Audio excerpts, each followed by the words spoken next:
Imagine being 12 years old, standing in the freezing London air, and having the person you trust most lean in and whisper a command that would haunt you for a lifetime. You don't cry, you walk. Those were the reported words of Prince Charles to a sobbing Prince Harry, just moments before they stepped behind the coffin of Princess Diana. To the 2 billion people watching across the globe, it looked like a family united in grief. But behind the heavy black veils and the solemn hymns of Westminster Abbey, a much darker game of chess was being played. Today, we are stripping away the royal polish to reveal 15 chilling secrets the House of Windsor tried to bury along with the people's princess. We're talking about a quarter-ton, lead-lined coffin that took 8 men to carry, and was welded shut for a reason you've never been told. We're talking about a human shield strategy, a calculated political move by the British government that used 2 grieving children to prevent a public uprising. And perhaps the most heartbreaking secret of all, why the most photographed woman in the world was laid to rest in a borrowed dress, holding a gift from a saint she wasn't even supposed to have. Why was the royal standard flag the subject of a bitter behind-the-scenes war? And what really happened on that private island at Althorpe, where her body supposedly rests? From the chilling silencing of a mourning nation to the desperate attempts to control a narrative spiraling out of the palace's reach, this wasn't just a funeral. It was a battlefield. These are the 15 secrets about Princess Diana's funeral the royals never wanted you to know. And the first one starts with a weight that nearly broke the men tasked with carrying it. When the world saw the Welsh guards struggling to carry Princess Diana's coffin, many assumed it was just the weight of the occasion. But there was a literal, heavy secret beneath that royal standard flag. The coffin was lead-lined, weighing a staggering 550 pounds, over a quarter of a ton. Why? This isn't just a royal tradition. It's a grim biological necessity. For a body to be interred in a vault above ground rather than buried in the earth, it must be hermetically sealed in lead to stop decomposition gases from escaping and to keep moisture out. But the lead wasn't just about preservation. It was about permanence. Once that lid was soldered shut, the people's princess was essentially encased in a metal time capsule, never to be seen by human eyes again. 8 of the strongest guardsmen were handpicked, training for days to ensure they wouldn't stumble under the crushing weight of the metal, and the woman inside. But while the guards were training, a much more volatile battle was erupting behind the closed doors of Balmoral and Buckingham Palace. This is secret number 2. The funeral almost didn't happen the way we remember it. You see, technically, Princess Diana was no longer Her Royal Highness. After her divorce from Prince Charles, she had been stripped of her title, a move that now came back to haunt the Queen. According to strict protocol, Princess Diana was a private citizen. The palace's initial stance: a private funeral for a private person. But the public's reaction was a tidal wave they hadn't anticipated. Enter Mohammed Al Fayed, the father of Dodi Al Fayed, who died alongside Princess Diana. He was reportedly furious, demanding a royal send-off. Meanwhile, Prince Charles, in a rare moment of defiance against his mother, realized that treating Princess Diana like a private citizen would ignite a literal revolution. The ritual war was on. On one side, the men in grey suits, the palace traditionalists who insisted on following the rulebook. On the other, a panicked government and a grieving, yet calculating, Prince of Wales. They had to invent a new kind of funeral, a unique funeral for a unique person. Because there was no blueprint for burying an ex-royal who was more loved than the reigning ones. Every single detail, from the route of the procession to the guests invited, was a calculated move. Tug of war. The palace even initially resisted flying the flag at half-mast, a decision that led to the third secret, the moment the monarchy almost collapsed under the weight of its own stubbornness. The public saw a seamless ceremony. But what they didn't know was that every step of those guardsmen was a miracle of physics, and every hymn sung was a hard-fought compromise in a war of egos. As the coffin moved toward the abbey, a new, more heart-wrenching secret began to surface. Something Princess Diana was wearing that she never would have chosen for herself. Inside that cold, lead-lined fortress, the people's princess was prepared for eternity. But this leads us to secret number 4. A detail so ironic it feels like a final sting from the establishment she escaped. Princess Diana, a global style icon who had access to every couture house in Paris and London, was buried in a borrowed dress. Yes, you heard that right. In the chaotic aftermath of the crash in Paris, the palace realized they had nothing suitable for her to wear. Most of her iconic wardrobe was back at Kensington Palace or had recently been auctioned for charity. Her butler, Paul Burrell, had to scramble to find something. Ultimately, she was laid to rest in a long-sleeved, three-quarter-length black wool cocktail dress designed by Catherine Walker. One she had ordered just weeks before, but hadn't even had the chance to wear or fully pay for. It was a dress meant for a life that was cut short, turning a symbol of a new beginning into a final shroud. But it's what was placed inside her hands that carries the most weight. This is secret number 5. As she lay in the Chapel Royal, her hands were folded over her chest, holding a set of rosary beads. These weren't just any beads, they were a gift from Mother Teresa, who, in a haunting twist of fate, passed away just 5 days after Princess Diana. The two women had shared a profound bond over their work with the marginalized, and those beads became a bridge between the princess and the saint. But there was something even more personal tucked into the folds of that black dress. Secret number 6, a photograph of her sons, Prince William and Prince Harry. It's reported that it was a photo she carried with her everywhere. A small, crumpled piece of paper that was the last thing her eyes, if they could have opened, would have seen. In the cold world of royal protocol, where she was often treated as a rogue element or a PR problem, these items were the only things that truly belonged to Princess Diana, the mother and the humanitarian. The preparation of her body was also shrouded in secrecy that bordered on the macabre. Because of the nature of the accident, the funeral directors had to work miracles to ensure her family could have those few private moments to say goodbye. But even then, the royal family's obsession with control didn't waver. There were reports of a bitter disagreement over whether the coffin should remain open for the family at all. The Spencer family, Princess Diana's blood relatives, wanted to see her one last time, while palace courtiers were terrified of anything that wasn't orderly. As the coffin was finally closed and the heavy lead lid was soldered shut, it marked the end of Princess Diana as a person, and the beginning of Princess Diana as a myth. But as that myth was paraded through the streets of London, the tension between her brother, Earl Spencer, and the House of Windsor was about to explode into one of the most public displays of royal animosity in history. The world was watching the funeral, but they were about to hear a eulogy that felt more like a declaration of war. And that brings us to the most controversial walk in modern history, the human shield strategy.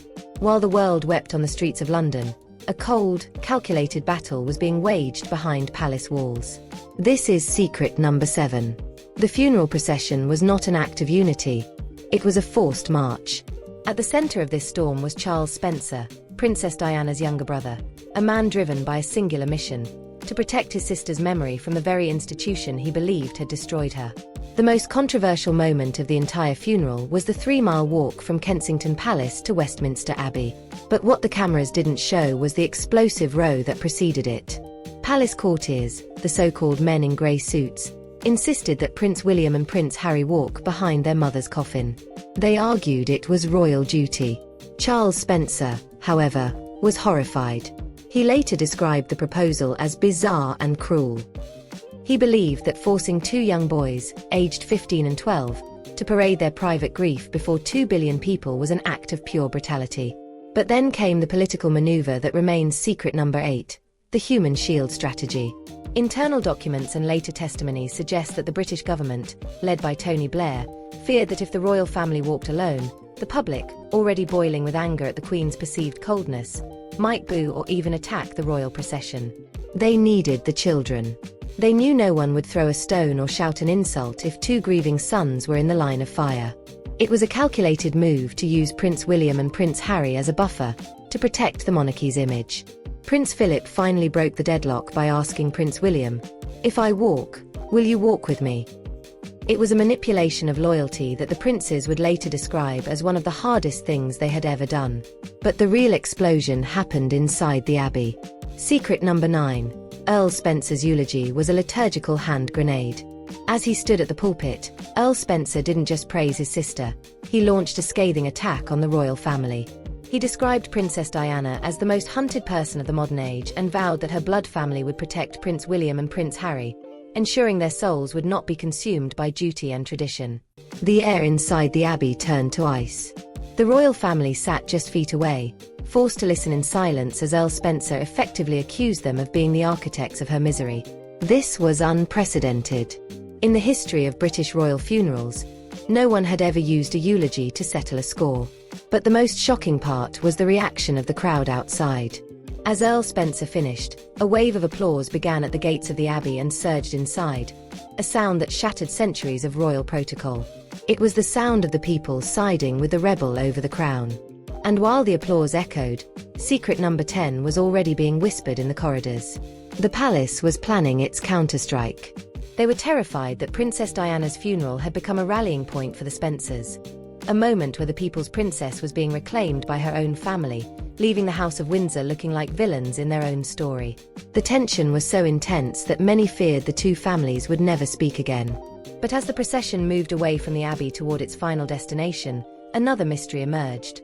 Not about who was walking behind the coffin, but about the flag draped over it, and why it was nearly ripped off in a final, desperate act of defiance.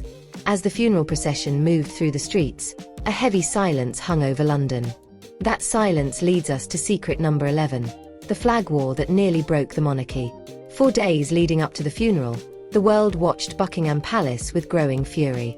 Why? Because the flagpole stood bare. According to centuries-old protocol, the royal standard only flies when the monarch is in residence, and it never flies at half-mast, not even for the death of a king or queen. The reasoning was simple: the monarchy is continuous. The king is dead. Long live the king. But to a grieving public, the empty flagpole felt like a cold and dismissive gesture toward the woman they loved. Media outlets in both the US and the UK turned sharply. Headlines demanded, "Where is our queen? Where is her flag?" Behind the scenes, Queen Elizabeth II stood firm. She believed in tradition. But Tony Blair's government saw the data. The British public was turning against the monarchy at an alarming rate. Secret number 12 reveals that the palace was warned of potential unrest if the Queen didn't show a visible sign of mourning. In an unprecedented move, a complete break from protocol, Queen Elizabeth II agreed to fly the Union Jack at half-mast over Buckingham Palace. It was the first time in history this had been done for a non-monarch. And in that moment, the House of Windsor realized something profound. They no longer controlled the narrative. The public did. But the concessions didn't stop there. Secret number 13, the Queen's televised address. If you look closely at the footage, Queen Elizabeth II is standing in front of an open window, with the crowd visible behind her. This was no accident. It was a calculated decision by image consultants. She needed to appear vulnerable, not hidden behind palace walls. She had to speak as a grandmother, not just a monarch. Yet even as she spoke, the media battle intensified. The royals were deeply concerned about how the cameras would portray them during the funeral. They reportedly tried to limit close-up shots of their faces, perhaps to conceal a lack of visible emotion, or simply their exhaustion. But there was one thing they couldn't control: the sea of flowers. Secret number 14, the smell. Those who were present described an overwhelming, almost suffocating scent of millions of decaying lilies and roses, stretching for miles around the palace. It was grief made physical, something the royal family struggled to comprehend. While cameras focused on hymns and celebrities like Elton John, a far more secretive operation was already underway. Because even as the world prepared to say goodbye inside the abbey, the most hidden part of the day was just beginning. It involved a high-speed, 70-mile journey, and a carefully planned decoy strategy. The royals knew that once the public ceremony ended, they had to disappear. Princess Diana's final resting place was never meant to become a public shrine. They feared her grave would turn into a site of global pilgrimage, one that could overshadow the royal tombs at Windsor forever. The world believed they knew where she was going. But as the hearse left the city, the driver received instructions that were never part of the official plan. As the funeral cortege moved north toward Althorpe Park, the ancestral home of the Spencer family, it carried with it secret number 15, the mystery of the final resting place. The public was told that Princess Diana was buried on a small island in a lake known as the Oval, located on the Althorpe estate. It appeared almost like a fairy tale: a white memorial urn, weeping willows, and a path lined with 36 trees, one for each year of her life. But the question remains: is she really there? Soon after the funeral, rumors began circulating in the nearby village of Great Brington that the island was merely a decoy. Secret number 16, the night operation. Locals reported seeing heavy machinery and unusual activity at the Spencer family vault in St. Mary's Church during the night surrounding the funeral. This vault is the burial place of generations of Spencers, and it was originally Princess Diana's own wish to be laid to rest there. However, Earl Spencer publicly stated that the vault was full and that he feared the village would be overwhelmed by visitors. But one chilling detail persisted: reports that the church floor had been lifted and resealed under the cover of darkness. Some believe that while millions mourned at the island memorial, Princess Diana's £5,000 lead-lined coffin was secretly placed in the family crypt, far from the eyes of the public and the paparazzi. Why the deception? Because both the Spencers and the royals understood one thing: Princess Diana's grave would become a global focal point. By creating the island memorial, they may have given the public a place to grieve, while keeping her actual resting place hidden and protected. To this day, the Spencer family denies these claims. But the heavy security and restricted access to the island continue to fuel speculation. And then there is the final mystery: the missing signature. Some royal historians claim that the legal paperwork for the burial was processed unusually quickly and lacked certain official stamps typically required for high-profile interments. Was it simply bureaucratic chaos in the wake of a national tragedy? Or was it a deliberate attempt to leave as little trace as possible of where Princess Diana truly rests? What remains? The island at Althorpe remains a hauntingly beautiful image.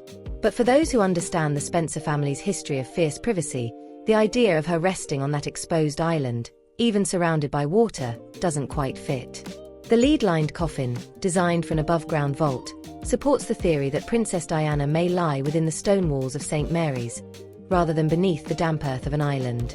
This leads to a chilling realization: the funeral wasn't just a farewell, it may have been a disappearance. From the moment she entered that hearse, the Princess Diana the world knew was replaced by a version both the Windsors and the Spencers could control. One they could preserve, protect, and ultimately lock away. But as the gates of Althorpe closed, the royal family realized something profound: burying the woman was far easier than burying her influence. In the silence of that final evening, as the sun set over the Spencer estate, the monarchy was forced to confront the ghost of what they had lost, and the stark reality of what they had become. The gates of Althorpe closed. The cameras stopped rolling. The millions of flowers eventually withered. But the secrets of September 6, 1997 did something the royal family never expected. They transformed Princess Diana from a fallen royal into an immortal legend. The secrets we've uncovered, from the brutal command given to a grieving Prince Harry, to the alleged use of children as human shields, to the mystery of a lead coffin that may not even hold her body, all point to one undeniable truth. This funeral wasn't just an act of mourning. It was a collision between two worlds. It was the final moment where rigid royal protocol tried to suppress raw human emotion, and failed. The monarchy was forced to evolve. They learned that silence can be mistaken for coldness, and that sometimes a borrowed dress or a saint's rosary can carry more weight than a crown. Whether Princess Diana rests on that quiet island or beneath the stone floor of a village church, her true resting place isn't physical. It lives in the collective memory of a world that refused to let her be forgotten. The royals wanted order. The people wanted a soul. And in that clash, the people's princess became something far more powerful, a presence that still echoes through the halls of Buckingham Palace. Call to action. Now I want to hear from you. After everything, the human shield theory, the mystery of the night burial at St. Mary's, what do you believe? Is Princess Diana truly resting on that island? Or is the truth deeper than the Spencer family has ever revealed? Drop your thoughts in the comments below. If this deep dive changed the way you see that historic day, make sure to like and subscribe. We're uncovering the stories history tried to hide. Because sometimes, the truth is heavier than a quarter ton.